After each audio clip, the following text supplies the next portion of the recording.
Welcome to my channel.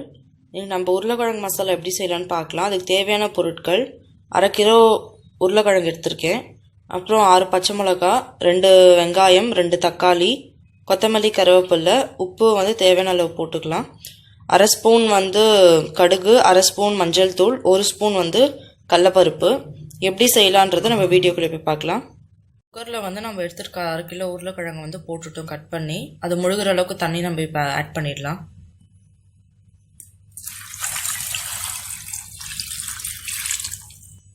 இப்போ இது நல்லாவே வேகணும். நம்ம ஒரு 5 இல்லை 6 விசில் வரைக்கும் இது வச்சு எடுத்துடலாம். விசில் கிட்ட நம்ம வச்சு எடுத்துட்டோம். இப்போ நம்ம இதை எடுத்து ஒரு வடிகட்டுற மாதிரி இதில் மாற்றிடலாம்.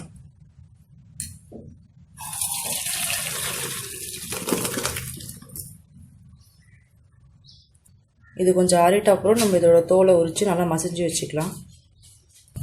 இப்போ ஒரு பேன் வச்சுட்டு அதில் 2 ஸ்பூன் நம்ம ஆயில் போட்டுக்கலாம். ஆயில் ஹீட் ஆகட்டும். ஆயில் சூடாகிட்டப்போ கடுகு நம்ம ஆட் பண்ணிக்கலாம்.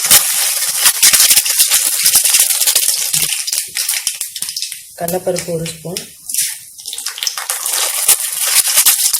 அப்புறம் எடுத்து வச்சுருக்க பெரிய வெங்காயம், அப்புறம் 6 பச்சை மிளகாய்.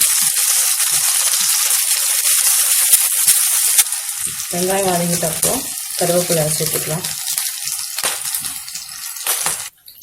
இப்போ எடுத்து வச்சுருக்க ஒரு தக்காளி சேர்த்துக்கலாம். தூள் ஆட் பண்ணிக்கலாம்.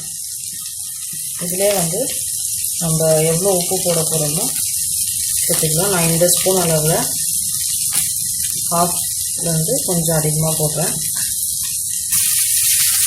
1 நிமிஷம் வரைக்கும் இதை நம்ம நல்லா இதை மசிகிற வரைக்கும் இதை வறுத்துடலாம். இப்போது மசிஞ்சு வச்சுருக்க உருளைக்கிழங்கு போட்டுடலாம். முதல்ல உருளைக்கிழங்கு போட்டப்போ எப்படியும் தண்ணி போடுங்க, இல்லைனா அது சரியாக மிக்ஸ் ஆகாது.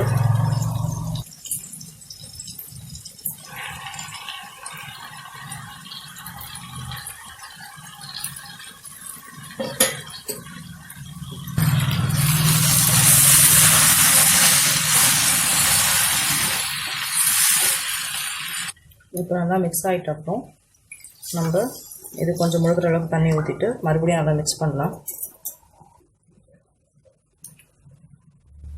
இந்த ஸ்டேஜில் நம்ம கொத்தமல்லி ஆட் பண்ணிவிட்டு ஒரு 4 நிமிஷத்துக்கு இந்த தண்ணியில் நல்லா மிக்ஸ் ஆகட்டும், கொதிக்கிட்டோம் லோ ஃப்ளேம்லேயே.